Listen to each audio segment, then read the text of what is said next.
የከረካ አሰራር ነው እንግዲህ ዛሬ የምናሳያችሁ። ይሄው መጀመሪያ ስኳሩን በደንብ እናቀልጠዋለን። ከዛ ቀጥሎ ውሃ እንጨምራለን።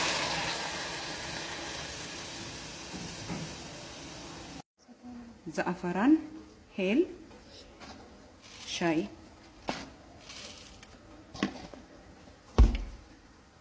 ሚስማርና ደርሲን እንጨምራለን። ከሱ ጋር ሶስቱ ማለት ነው።